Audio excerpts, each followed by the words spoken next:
Okay, so I am Kari Gregory, and I am a co-facilitator of these Friday informational calls.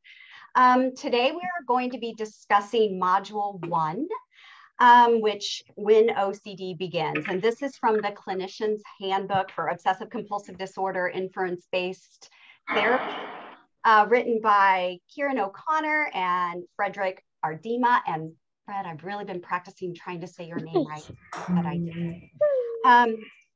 So as a reminder, this call is being recorded and it will be posted to the I-CBT online website within a couple of days. And please mute your line if you aren't muted. So today we will be led by Amanda. Again, I've been practicing your name, Petrik-Gardner. Amanda specializes in the treatment of obsessive compulsive and related disorders. She is in the state of Kansas, but also licensed in Colorado, Nebraska, Missouri, Michigan, and Maine. I believe her practice is all online, teletherapy. And she is the creator of the OCD exposure coloring books and is on the board of our local OCD Kansas affiliate of the IOCDF.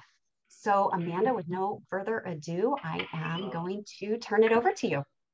Thank you. And you said it right. It doesn't bother me when people say my name wrong either. So I'll respond. My name is Amanda, and I am doing Module 1 today, the first of 12 modules in that manual. Yeah, if you're not muted, feel free to do that, or we can try to do it for you. Here's our manual. I know Kari mentioned it. Maybe somebody can drop it into the chat. All this information comes from there. So obviously we have a lot of new faces, a lot of new names, because I know we're starting all over. So everyone's jumping in, hoping to learn more. Definitely, if you're interested, check out the manual, the Facebook group. There are some consultation groups going that I'm sure we can drop into the chat box. Obviously, I felt more pressure today because I'm like, there's so many new people wanting to learn about I-CBT. I don't want to screw it up and scare you off. So if you get scared off, don't. Just take everything I say today is the only way. So learn more. And luckily, we have some of our experts in the group that I'll defer to if I don't know how to answer something. But let me try to share my screen. All right, that's working for everybody. Oh, why is it just right? I don't want to share. I want a slideshow. There we go. So nice and big. So first of 12 modules. When I remember asking this in the group months ago, saying, do we go absolutely in order of the modules? Can we bounce around? And honestly, it's whatever fits best for you and your clients. However, I do think module 1, we have to start there and we want to spend ample time on it because this is kind of the psychoeducation piece. Learning about what OCD is to begin with, but also how I-CBT conceptualizes OCD. I've especially noticed for some of my clients that are moving from other models to I-CBT, maybe just something else hasn't worked for them, and we're switching over to this. I spent more time on module 1 because it's really almost retraining ourselves to think about OCD in a whole new way. I had to spend the most time on module 1, just really understanding why we view it this way. So the one thing I'm not going to do is go over OCD and the diagnosis and the definitions, because I feel like everybody here in this group knows that, but I will talk about how OCD maybe looks or how we view it a little bit differently in I-CBT. So let's start there. Obsessions are doubts. These can sound like, what if I stab my spouse? It could sound like I could be the type of person that just is neglectful towards my kids. I might be a mass murderer. Doubts are when we question information that we already have versus uncertainty, which is where we don't have the information yet. And I don't know about many of you, I have been guilty of this for years in all my, working with clients and in social media, using doubts and uncertainty as one and the same. But I'll give a few examples or make up an example about that difference. So uncertainty would be if I can't find my shoes, right? I'm looking around my house. Where did I leave my shoes? I am uncertain. I don't have the information yet. I look room for room and then I find them that my toddler took them and they're in her closet. I now have certainty. I have gathered the information and I know where the shoes are. This is different from doubt, where we question the information we already have, that we already possess. So doubt might be, even though I have certainty, I know where my shoes are, doubt might be like, but are those your shoes? Maybe somebody else put their shoes in your house and they look identical to yours. Or maybe you're actually dreaming and these don't even exist, or maybe it's a holograph, or I don't know, maybe you can't trust your vision. Maybe your eyes are kind of blurry today and you're not seeing that quite correctly. So that would be doubt. Doubts, as we're going to talk a lot about when I get to the section on intrusions versus inferences, doubts do not come out of nowhere. They are not as random as we all want to believe, that they just pop up, right? This is essential to inference-based CBT, because if we can acknowledge that these doubts are actually created through this reasoning process, then we can learn how to keep ourselves from reasoning into it in the first place. So doubts are the source of the problem. Doubts, as I mentioned, could be what ifs, could be's, might be's. I, once again, was asking a question in a Facebook group saying, but what about images? You know, we often talk about these images that pop up in our mind. Well, a doubt can take a visual form. One that I got stuck on, I remember for like 6 months, I was stuck on this image of a baby coffin. Could not get the image of a little tiny coffin for a baby out of my head. Well, this was just a visual form of the doubt. What if my baby dies, right? Or what if I could be the type of mom that doesn't take good enough care of her kids and they die? So still a doubt. It was still created, and we'll get to that. So doubts are the source of the problem. Love this quote from the book, from the manual. So the doubt is the source of the problem. This is good news, because once you begin to change the doubt, you will change everything that follows from it as well. So we will be talking about the obsessional sequence today, how to create it, what it looks like, and you'll see that we are targeting the doubt and how the doubt is created. None of this means we are challenging the doubt. We're not going to say, no, Amanda, your baby's not going to die. No, you're not neglectful. You take such good care of them. But we are going to explore, where did this doubt ever even come from? Why am I getting so sucked into it? So that is what I-CBT will target. Just a couple more things about obsessional doubt before we move on. It is built 100% in our imagination. Now, I always use these words with caution because I don't want my clients to feel like they're crazy, like you're just making this up.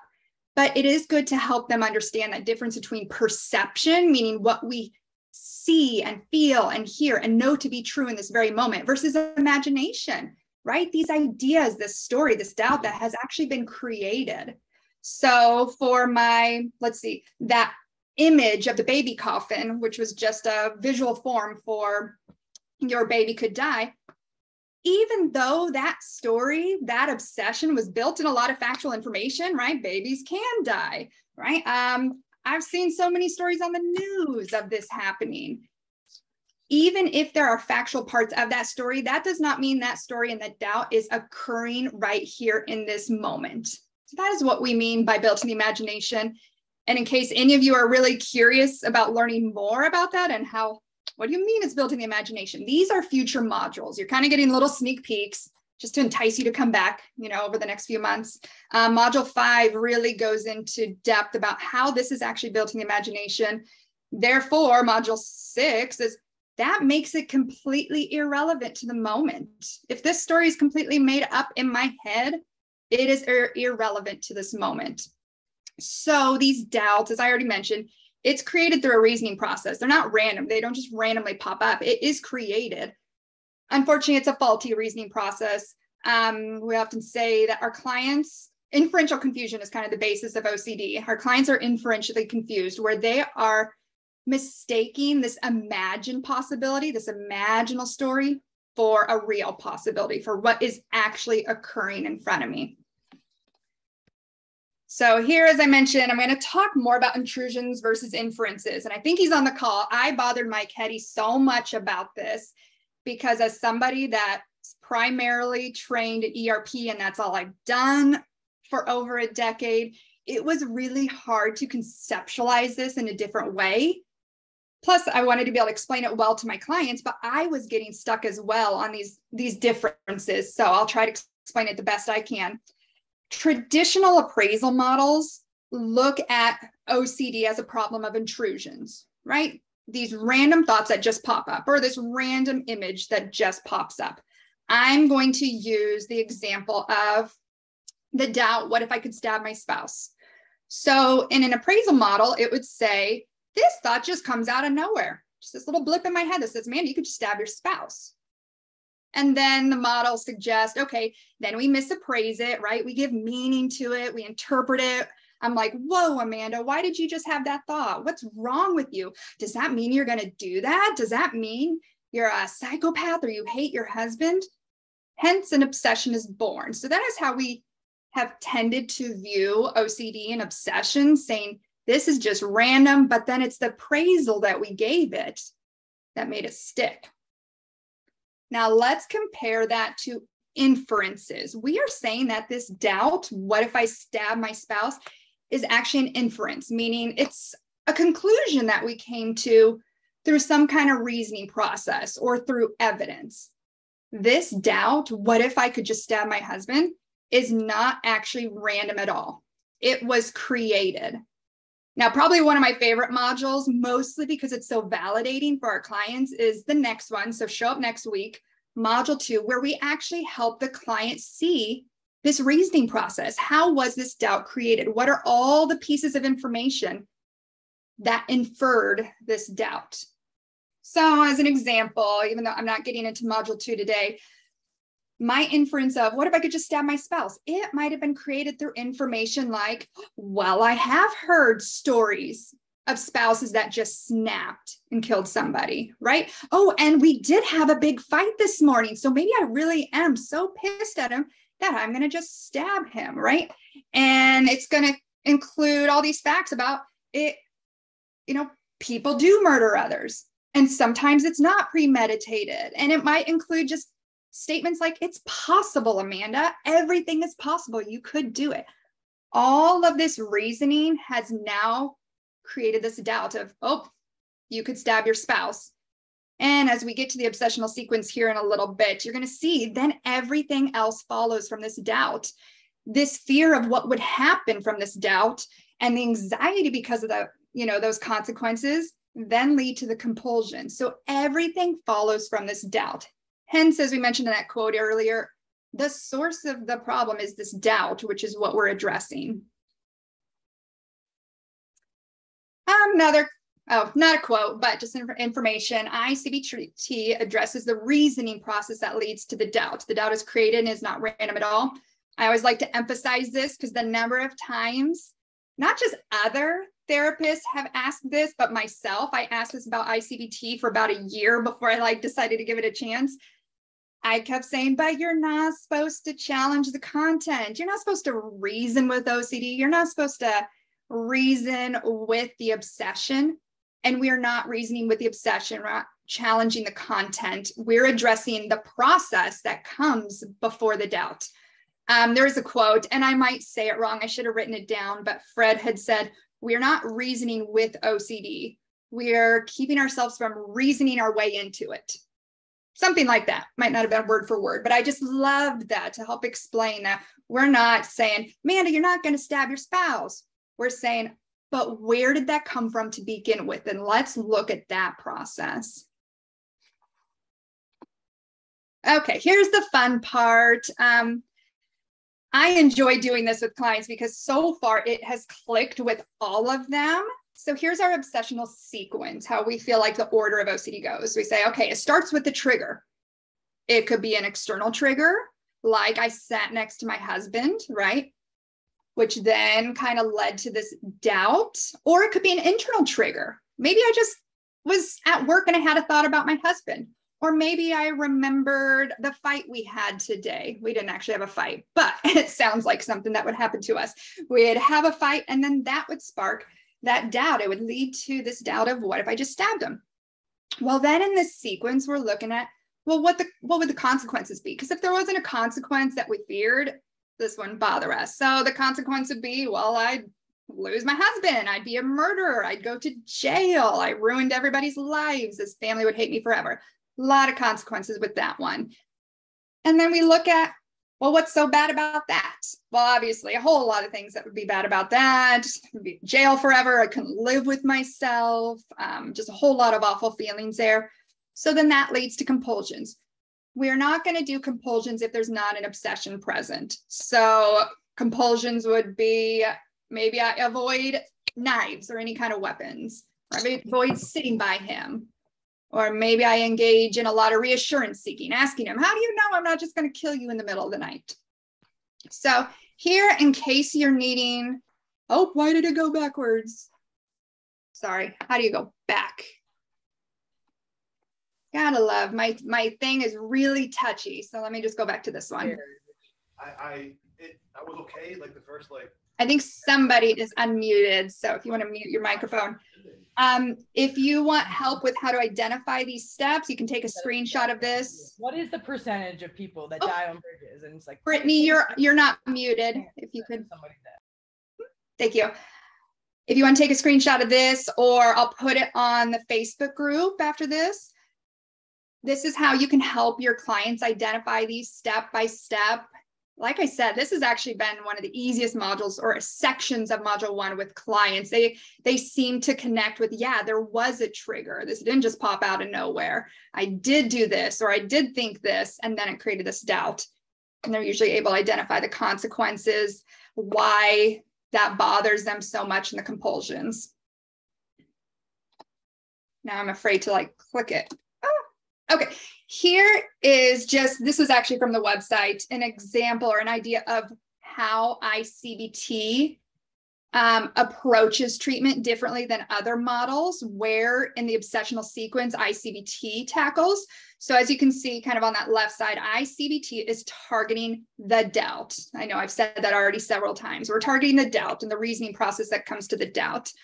Standard CBT, obviously working with thoughts, is looking at the consequences, those appraisals, versus ERP is targeting those last two parts of the sequence. It's targeting the anxiety, saying, let's just habituate to the anxiety. And just so everybody knows, I am not going to bash ERP. I mean, still the majority of my practice, I use ERP. It's effective. So nobody's throwing that out the window or saying we should replace one treatment with another. We're just learning, hey, multiple treatments can actually be effective. This is really great news for our clients. So ERP targets the anxiety, saying, let's just habituate to the anxiety. And it targets the compulsion, saying, let's reduce the compulsions. Whereas with I-CBT, yes, there's kind of this response prevention feel to it. But what we're saying is if we never get absorbed into this doubt in the first place, the rest of the sequence doesn't even happen. So we don't even have to do these response prevention strategies because there's not this urge to do the compulsion if we're not absorbed into the story to begin with. So I'm going to first make up an example, but then we're going to do one together as a group. So I'm going to make up an example, a story that I may or may not have experienced before. If you've been on any of my past, Friday presentations, I've shared some. So let's say I am in a store and I see an attractive woman. And then my OCD is like, oh, Amanda, what does that mean? Does that mean because you're attracted to her, you're gay? Oh my gosh, that means my marriage is over, right? I'm going to hurt him. I'm going to ruin his life. That feels awful. I don't want to ruin anybody's life. So then I engage in some kind of behaviors, whether it's I avoid the woman or I reassure myself or arousal checking. So as I'm sharing that story, hopefully you're kind of piecing in the boxes saying, okay, the trigger was I saw a woman. There's an external trigger there, but maybe there was an internal trigger where I just randomly thought about a woman, right? I just thought of a woman and then I'm like, does that mean I'm gay? Oh, my mouse is so sensitive. Sorry, guys. And then consequences. Yep, my marriage will be over. It'll be all my fault. That feels awful. I don't want to hurt him. So then we have our compulsions. So let's do an example together to see if that's kind of clicking, making sense. I'm going to share another story, and then I'll let people kind of unmic to answer some of these questions.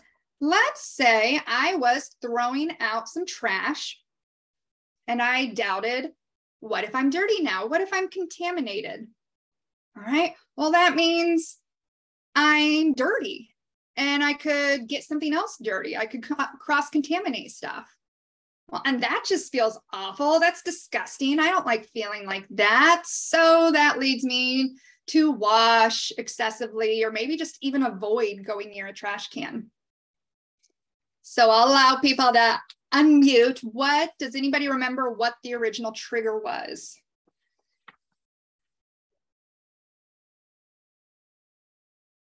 I know you're all thinking of it. Touching the trash can or throwing away the trash. Yeah. And then what was the doubt that popped up? What if I'm contaminated now? Perfect. What if I'm contaminated? What if I'm dirty? And did any of you hear what the consequences were? Why would that bother me? Or why did that bother me? They can spread it to other surfaces, get other things dirty.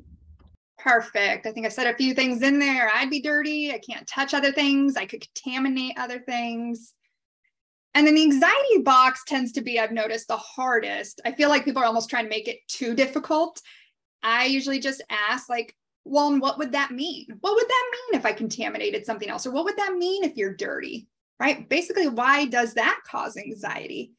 And so in this situation, it's just kind of like, I don't like it. It feels gross. It makes me uncomfortable, right? I don't want to be the cause for something else getting dirty. And then this is an easy one. What were the compulsions in this example?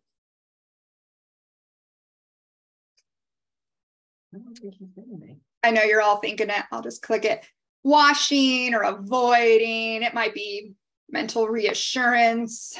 All those compulsions right there. So once again, we're saying in this model, like, I don't need to do exposures to try to habituate to this feeling, to get used to the trash can. I don't need to do response prevention necessarily just to stop the compulsions. We're saying if I can address that original doubt of why I even felt like I'm dirty, then none of the rest of the sequence continues. It all falls apart from there.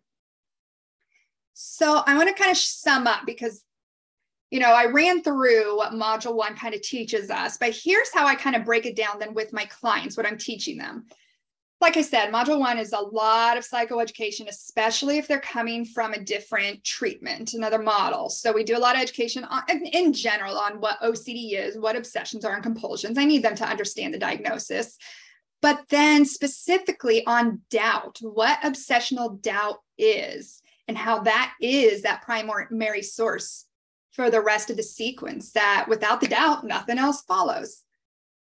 So then we practice in session. I teach that sequence, and I usually give examples, kind of like I did here today, examples that aren't my clients' examples. They will have an easier time figuring out the sequence if they can hear it, something just unrelated to what they're thinking and feeling. So I pick a theme, something that doesn't bother them, and we practice. And like I said, so far that has gone relatively well. And then that's going well. So then we'll practice with some of their themes in session, just to make sure they can understand what is happening step by step with their OCD themes. And from there, we give them the homework. I want you to practice this. Go home. If whether it's a doubt of your own that pops up, I have them do the sequence. And I love it because then clients are emailing me all week, showing me their sequences, like they've got it. Or I even tell them, like, feel free to make up your own, pick a subtype that doesn't bother you so much, create that story and practice the sequence if that is easier to begin with. And I use the question a lot. What would remain if the obsessional doubt was not true? Because if that obsessional doubt, they know it's not true, it's not based in the here and now, it's not real, then we don't feel the need to do the rest. So clients usually say, well, I wouldn't be anxious if it wasn't true. Or I wouldn't do those compulsions, right? I wouldn't worry. And that is where we're going from here. So I'm sure everybody's on the edge of their seats, like, but then what's the next step? I learned the obsessional sequence. Well, that's where next week, somebody's going to start talking about module 2, the reasons behind these stories, behind these doubts. And then we're going to go from there. So it's hard for me to just stop there because I'm ready to just like tell you the next step and the next step, but somebody else will do that. Let me figure out how to get out of this. And I know it's a short one, but we're going to have plenty of time for questions. And I am always the first to say, I'm not the expert on this. I'm like, looking who we have here, the Carls and Mikes and Teresas and anybody else that I'm going to defer to. So start asking away. Thank you so much, Amanda. Really great presentation. Thanks.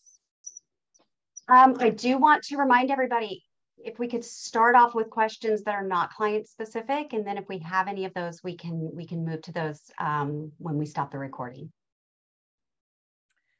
Can you go back to talking about the difference between the appraisal model and inference model? Just to review that again. Oh, absolutely. And again, if anybody has a different way they want to explain it, hop on. So appraisal models often say that the doubt, that the worry, the fear is a random intrusive thought, right? It just pops up out of nowhere. Like I'm just sitting here and then I'm like, oh, what if my baby dies today?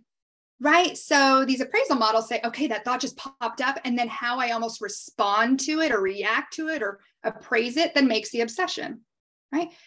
I-CBT is saying like that thought, Amanda, was not so random. It didn't just come out of nowhere. It's actually an inference. It was a conclusion we came to because of some reasoning process. So I think I told you. So I got stuck on this idea my baby's going to die. Yes, I feel like all parents have that to some point, but it was like to the point I could not stop thinking about this baby coffin image. And so I had to stop and think about like, where is this coming from? Well, this inference, this story my OCD was telling me was full of details. Like, well, you've seen this on TV and you saw, I can't even remember where I saw a real baby casket at because I haven't been to that kind of funeral, but I saw it and it just got stuck saying, it's a possibility. It's a possibility. It could happen to you. Hence then where this inference was created. It wasn't random at all. So I don't know. Did that answer your question, or who else wants to add in about inferences versus intrusions? I have a question to kind of build off of that, if that's okay. Mm-hmm. How would you go about introducing I-CBT to a client who you've been maybe using ERP with? Kind of the underlying understanding is that these are intrusions, these are thoughts that pop out of nowhere, and then you're kind of changing the understanding that they don't just come out of nowhere. How do you maybe present that in a different way? Good question, because I noticed Christina just asked that in the chat as well. So that's perfect. I mean, honestly, I'm so honest with my clients, and the ones I've switched over, I was just like, I'm going to throw another model out at you, and I'm going to explain to you how it differs, right? And I've just been honest saying it views OCD in a different way. Nobody's saying anyone was wrong or one's better than another. We're saying, hey, there's different ways to view this. Are you willing to try something new? And so far, everyone, and myself included, because I just practiced on myself to get into this. When I presented this to clients, they have this light bulb moment. They've kind of connected, like, this makes sense, right? Nobody's ever asked me what was behind my doubt. Everybody's just told me that's random. And it's like they knew it was not random, like this was created. So I've just been honest, just saying, I'm going to just try throw out another approach to you and explain what it is. Tell me your thoughts if you connect with it. And I have not yet had one client that didn't connect with the idea. So other therapists. Yep. I have a question. I'll jump in in response to that. You know, I agree with everything you said. You know, I-CBT doesn't say that intrusions don't occur, that there aren't random thoughts that pop up. So it's not incompatible with that idea. You know, what we're looking for is to actually, you know, when you talk about a pop-up or an intrusion, you're talking about something that sort of happens automatically, rapidly, right? It's reflexively. And what we're doing in I-CBT, I just made a post on this, is that let's see if we can slow this down, all right? And then in fact, it's more than just a thought. There's a whole story here. There's a narrative. One way of looking at I-CBT is that it's a narrative therapy. And we're going to slow this down and take a look at this whole story that you're created. Often it's a well-rehearsed story that can flow so automatically, right, that it feels like some real truth that just shows up, right? So, you know, what's so important about starting with the obsessional sequence is that's exactly what we're doing, right? Rather than sort of starting with starting with the anxiety and then focusing on the response prevention, right? Sometimes we call that downstream. We're going to say, let's slow this down and go upstream and see if there's a place that we can intervene here, all right? That helps you develop to become aware of your story and learn how to work with that story in a different way so that you're not so carried away or swept up with it. Does that make sense? Does that sound palatable to somebody who's, does that sound complimentary enough? Yes, thank you. I appreciate both of your responses. It was helpful. Thank you. And thank you, Kara, because I literally had in my notes, like, don't forget to tell them random intrusive thoughts do exist. They're just not the source of the problem here. And of course, I forgot it. I remember I'm asking in the Facebook group saying, so what is then, where do intrusive thoughts fall in this sequence? And I was told, like, that could be the trigger, right? That could be that internal trigger that then prompts a sequence. It could be almost some of the reasoning behind the doubt. Like, well, there was this one time you did think about a woman when you were having sex. And so then we could use that in our almost obsessional story. So thank you, Carl. Mary, I believe you had a question. Yes, I have a question that might have been answered a little bit with this, but just for further conversation about it. For example, I can understand the doubt if it's something like, what if I'm not clean and then you have to take a shower? But what if what they would do is I'm not clean enough? So wouldn't that be more so with the uncertainty, and how would I-CBT apply to that thought process? Because I remember in the beginning it was said that with the doubt, the doubt would be something that you do have information for. So I can see how, if I've taken a shower, then I do have information that I've showered, so I should be clean. But what if they keep obsessing over if I'm clean enough? There's no way of proving that. And how would that then be addressed? Yeah, I think this is a great question, Mary. So a few things. What could kind of be happening there is kind of like the just right theme as well, where, where does the story come from? There's a story there that's saying that there's a perfect place or a perfect amount, or, it's going to be based off of whatever we're creating in that situation. So for example, this is in the Facebook group where Natalia does the role play. And for example, if someone's at the library, the book has a right place at the library, right? We know that because it's either going to be in alphabetical order, or it's going to have a certain place based on, like a system. But if we're trying to find the just right place for this book in our home, that comes from within us. And if we understand that that comes from within us, right, in the imagination, and understanding that process can actually kind of help us understand why we're not feeling clean enough, right? Like what is the clean enough story? And so, we will address that throughout treatment, but in this particular sequencing and conceptualizing, we're really just kind of showing the client their prompt. And I think that there is a just right one in the clinician handbook and in the modules as well, where some clients kind of resonate with that, where it's like, and the selectivity of the doubt, we'll get into that later in the other modules as well. But when I'm working with the client, and if they have a just right amount of being clean, I kind of talk about how that is very selective to this one particular situation where they don't have this very selectivity of the doubt in other parts of their day.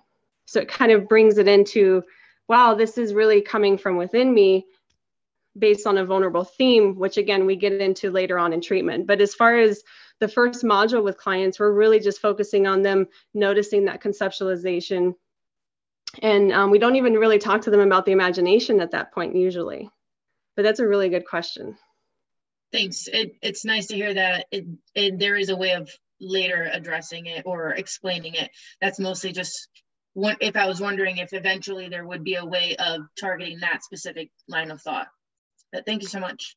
Yeah, absolutely. And also we get into like what we see, right? Like do we wash our hands when they're dirty, right? Like where's the story of being dirty? What's the story of being completely clean?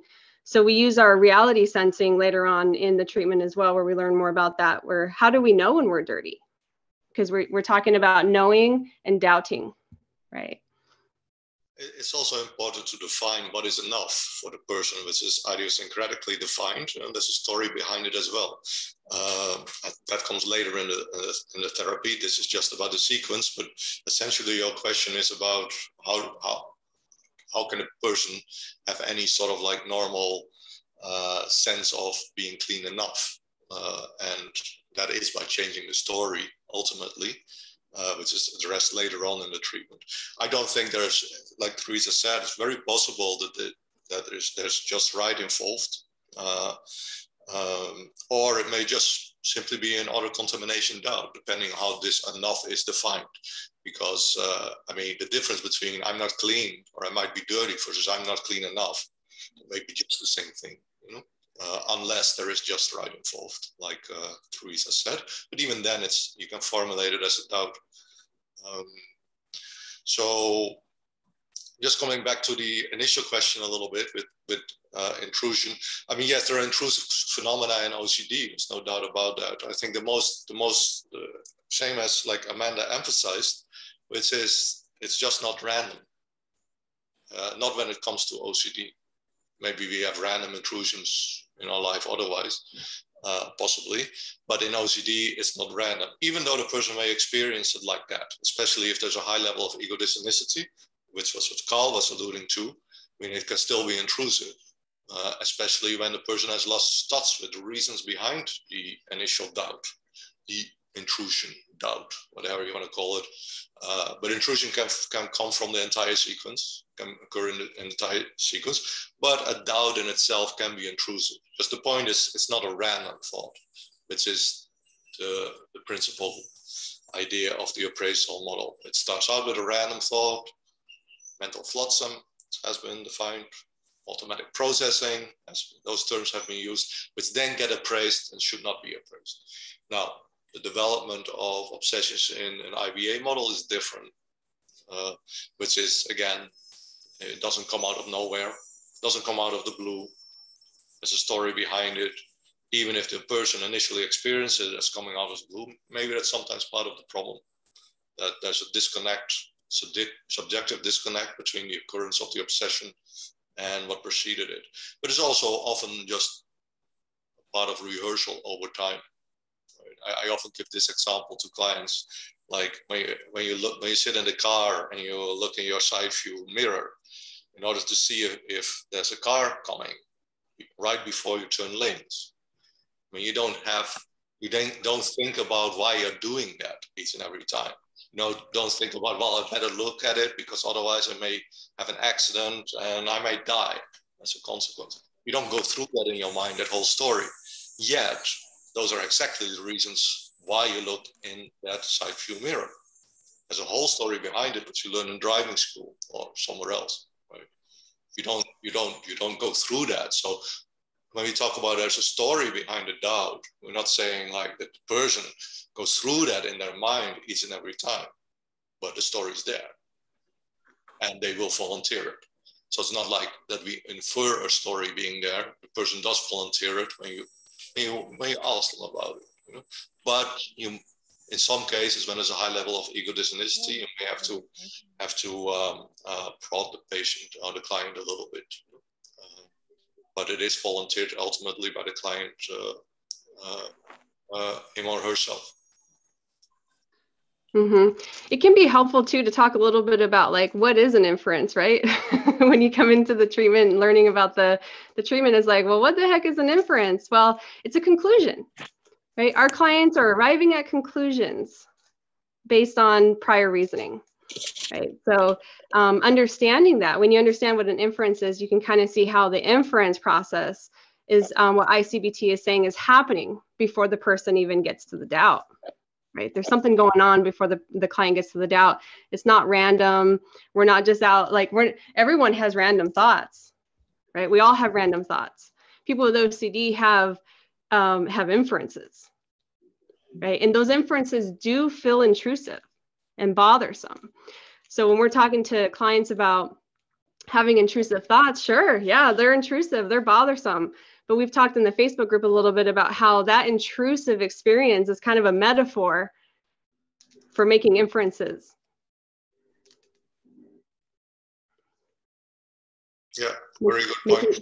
I see also related to this very good comment from Julia, there's sort of like a helpless element, because if obsessions have their origin in random intrusive thoughts, we all experience, well, as Julia said, there's a helpless element to it, but it's true. I mean, you cannot really get around that, right?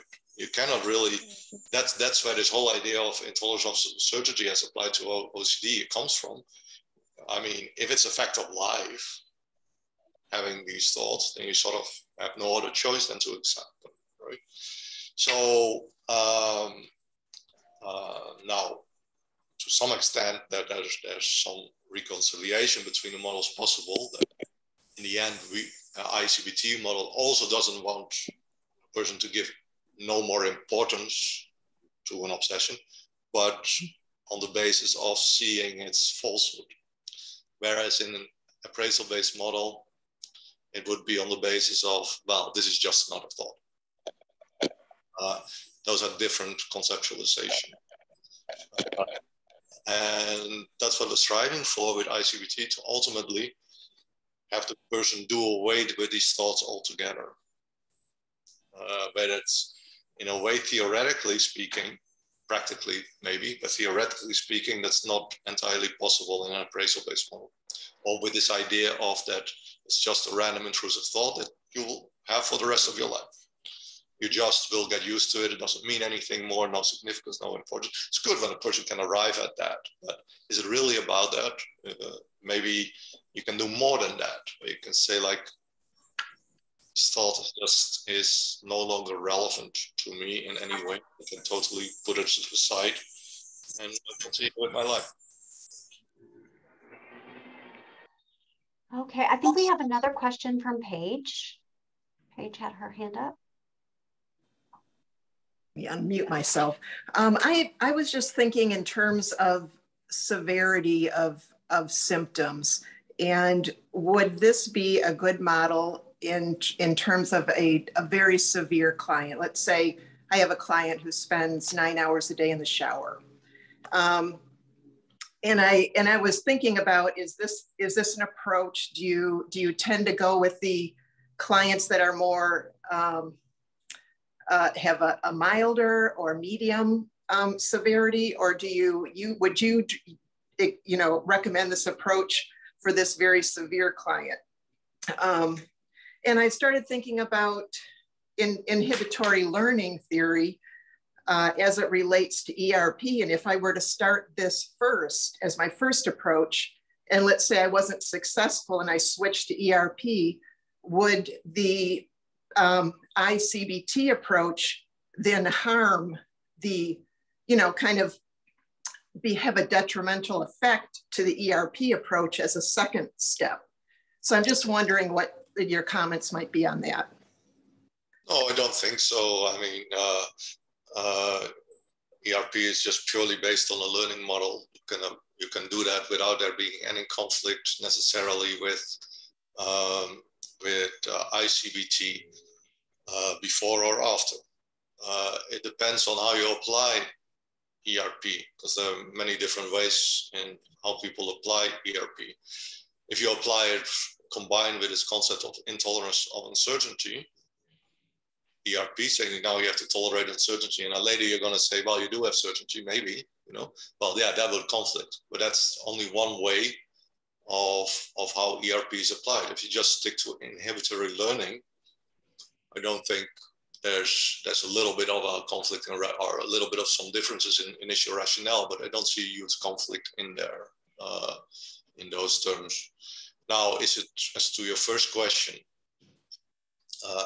this treatment was developed for those basically in frustration with those who did not respond to ERP, and to provide them with an alternative, especially among those who have been resistant to treatment before, or whatever you want to call it, because they had a high personal investment in their obsessional doubts, where the obsessional doubt was actually more like a belief. So actually it was developed for a more severe subgroup, or a group that has not benefited from other treatments before, initially. Now later we found out it works for all different types of OCD through our trials.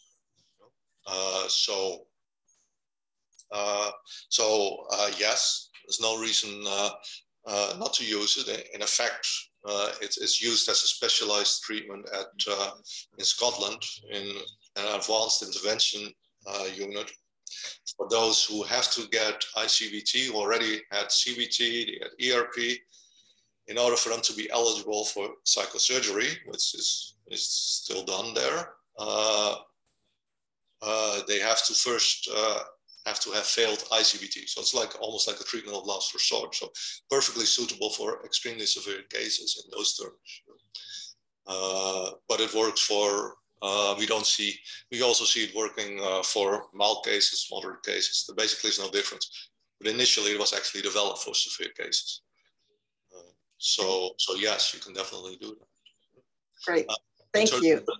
That's what the trials have shown. There's no real difference in outcome. In terms of, I have to say though, I mean, everybody's talking about inhibitory learning as the next thing, but we don't have any trials yet where it shows that inhibitory learning is better than ERP with a rationale of habituation, you know? So if you want to look at the evidence base, it's actually with I-CBT, there's more, but obviously we know ERP is an effective treatment. But with respect to this inhibitory learning, it was a little bit like, it's now a little bit of a debate if you're going to do new trials. We're going to do ERP with inhibitory learning, or going to do ERP with a habituation rationale. Right now, there are no trials that show that this treatment is a lot better than a habituation rationale. Anyway, so just throw that in there as well. Great, thank you. I also just want to thank everybody for offering these modules. I think this is really wonderful for our community. So just a thank you for doing this. Well, thanks to everybody that's organizing this, Amanda and all the presenters. Yeah. Paige, if it's okay, I'd like to add to what Fred was saying as well, that, yeah, there's only a few things for people to be a good fit, a few considerations for people to be a good fit for I-CBT treatment for OCD, to have OCD and to be open to trying it, right? It doesn't matter the severity. It doesn't matter co-occurring conditions. It doesn't matter IQ level, right? We, as clinicians, we're able to modify this treatment to meet the needs of our clients. And we can, sometimes that means we get a little bit creative as far as helping them understand the concepts. But we can use it if they're open to it. And in these first few sessions, we call it the psychoeducation or the education and foundation stages, where we're just kind of showing them this information. And then in the middle of this treatment, it's called the intervention stage, which is where the clients start to personalize this model, right? So we're giving them the model, they're open to it. So it's like, well, what does that look like? Well, they're hearing the information and they're kind of familiarizing with this model. In the middle of the treatment, they're starting to personalize it. And what that looks like is they come back and they tell us, well, I had a doubt the other day. Oh, I did this compulsion because I had a doubt. This was a story that showed up for me when I did this the other day, right? They start to use the model as relating to their OCD. So if your client is showering for 9 hours a day, that's okay, right? Because we can use this to understand the process of their reasoning process. And then the actions kind of change after they understand it. So we've got the motto here, which is the doing follows the knowing, right? And if the client can understand the conceptualization here, I haven't had any issue transitioning into ERP with this conceptualization, right? They've been able to understand that this is a reasoning process, And then if they want to do exposures later on in treatment, module 12 or chapter 12, I can't remember which, talks a little bit about like that's where we do the actions. That's where we do the behavior work, because we understand the reasoning process. So I have actually found that clients have been open to changing behaviors when they understand why they're doing their compulsions. They're understanding that reasoning process. Thank you. I think we might have time for one more question. Stephanie, you had your hand up, so I'll let you go. Okay. Yeah, I was asked this the other day by somebody, and I find myself falling into the same trap sometimes of when you're going through the doubt sequence with clients, it can sometimes sound like you're trying to logic your way out of the OCD. And sometimes I find it difficult to kind of remember we're looking at the process. We're not trying to use logic to stop it. So I'm sure if I'm doing that, I'm sure, especially everybody else that's got the ERP background training, we're all probably struggling with that as well. What are your thoughts on that?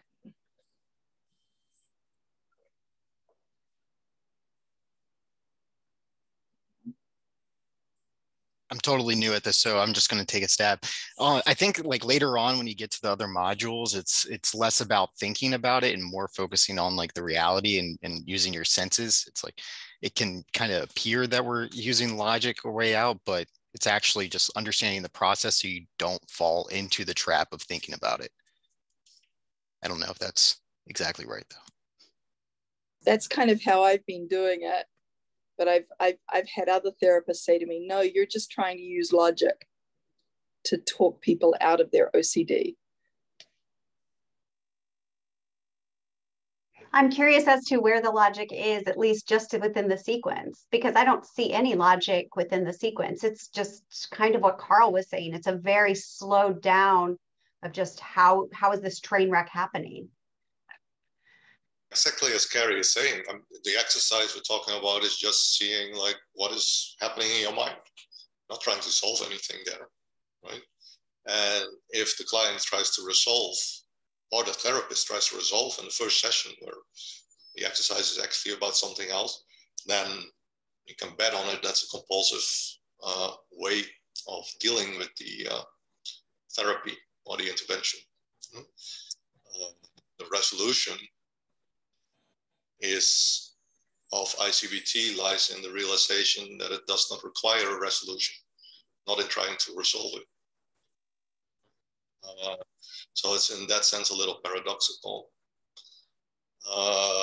But I think you have to be wary of not falling into this sort of like Beckian argumentation of trying to refute a person's story or belief or the obsession itself. What you're trying to show is that they already agree with the fact that the reasoning is faulty, given how they reason in other situations. So why not apply that as well in the OCD situation? And what is the OCD doing to make them reason differently, to arrive at these obsessional doubts, whereas they don't arrive at obsessional doubts in other situations? What is different? So you harness what is already there, not trying to make them believe in something else, or try to convince them about now you have to do this differently, you have to see this differently. No, you try to illustrate the process by which these obsessions come about, and ultimately they agree.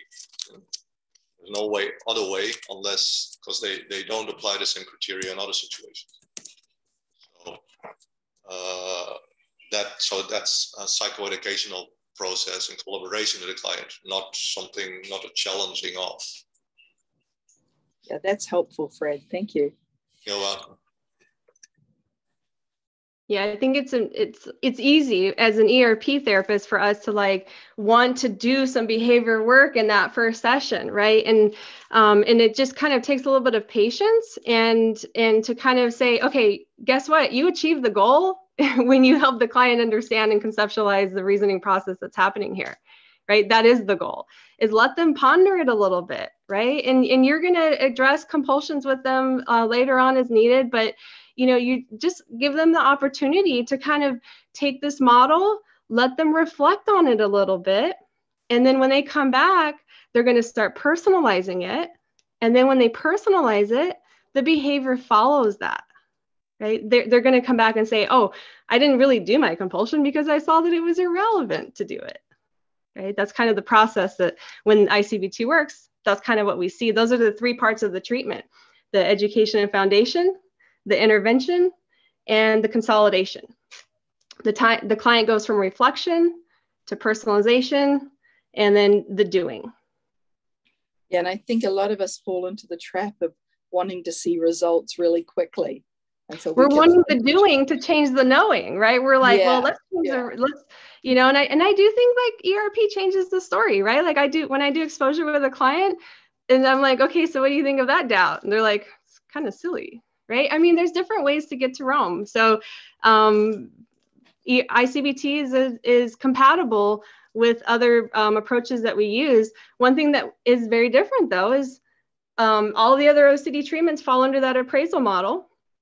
Inference-based falls in the inference model. So we're going more upstream. We're kind of getting at that reasoning process before all of the downstream symptoms that we usually target in the other treatments. Here's a metaphor that I just posted about that can sort of address this, which is imagine David Copperfield or Penn and Teller at a magic show, all right? And when they're looking at a magic show, they're not sort of caught up in the trick. They're actually sitting back as professional magicians and being able to understand, oh, that's how you did it, right? But they're not arguing with it. They're not saying, oh, well, you shouldn't do the, maybe they could say, oh, I wouldn't do the trick that way. I would do the trick another way. But that's not the same thing. It's sort of understanding the way in which the illusion is created, right? And that's what we're doing. And I think that one of the things that gets tricky is this is a cognitive therapy, so we automatically sort of associate cognitive therapy with logic and disputation, et cetera. So it might be helpful if you want to, is to call it a metacognitive therapy, right? As ACT is a metacognitive approach, or MBCT, or Wells metacognitive therapy, right? So.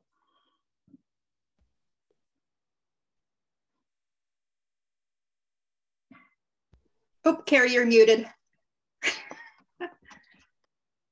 Perfect. I love it when I do that.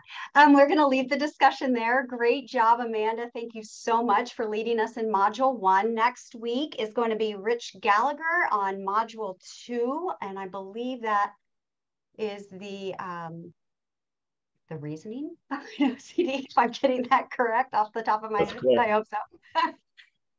So thank you so much, everybody. This will be posted both on the website and on the Facebook group, and we'll see you all next week.